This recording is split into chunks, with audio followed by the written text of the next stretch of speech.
about 5 minutes and talk about the Veterans Initiative. It's new, he's got a lot of ideas and experience. I think we're talking about a lot of things that serve people that need us, and I think it's great.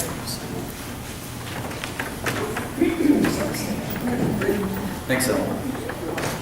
Wow, exciting couple of days here. 4 years ago, I got involved with a classmate of mine, Frank Ursak. Frank is the director of acupuncture at Stroger Hospital, formerly Cook County General, second largest outpatient hospital in the United States, see 1 million outpatients a year.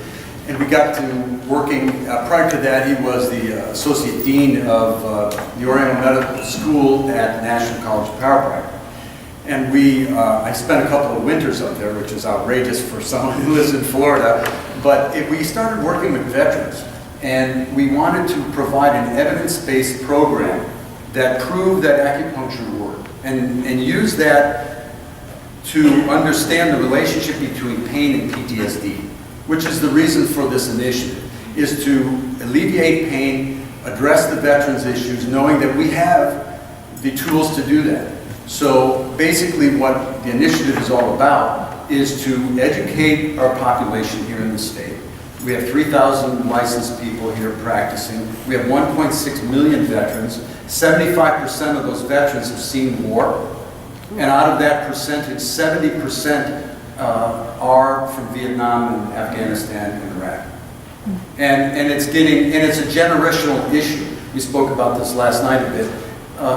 And I think part of the real reason that we're involved in this is Frank's wife's father basically blew his head off in front of his family when she was 1.5 years old due to PTSD from World War II.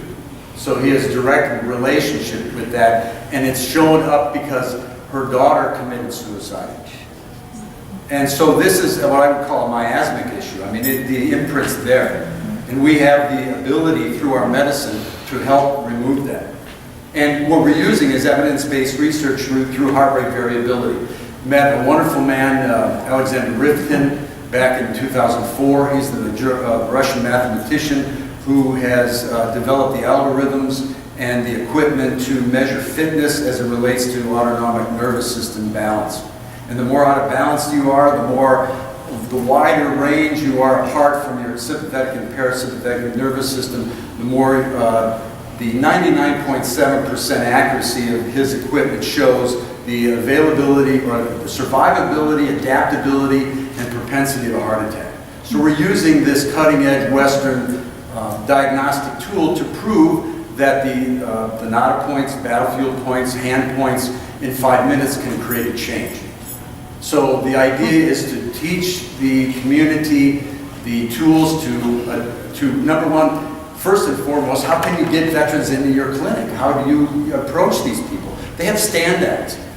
Throughout the states, throughout the United States, veterans have stand-downs that are associated with their state VAs. I just 3 weeks ago came back from the summer stand-down in Chicago. We saw 320 patients in 2 days. 5 minutes a shot. And then also using HRV pre and post treatment. So we have data, we've collected it. We happened to meet up with the governor of Illinois who showed up and was blown away by what he saw.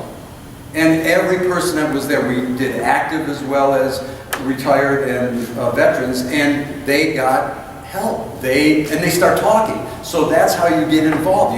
You treat somebody, and there's a community band of brothers here. Once they get help, they start telling their friends. Before the end of the 2 days were over, we had the whole security team of all the Army Rangers that were providing security for the 4,000 people that showed up that week because they saw changes. So between getting these people into your clinic, giving them a free treatment, and that's what the Veterans Day initiative is all about this year, is to get these veterans in, give them free treatments, get them to go back to their PCP at the VA with their Veterans Choice Card, get signed off, and then we just had yesterday, one of the students up in, or former students of Frank's up in Chicago, got a requisition for 50 treatments. That's $4,000 for one person that she just got by doing this work, by providing a free treatment, showing some changes, letting them go to their PCP, having again, that's another important factor. You need to get credentialed through the VA and understand the requisition process and so on and so forth. And then you start turning the numbers and making a difference. Putting money in your pocket at the same time, making a change and helping people get out of pain and deal with the reality of 22 veterans a day committing suicide. Okay? Thank you.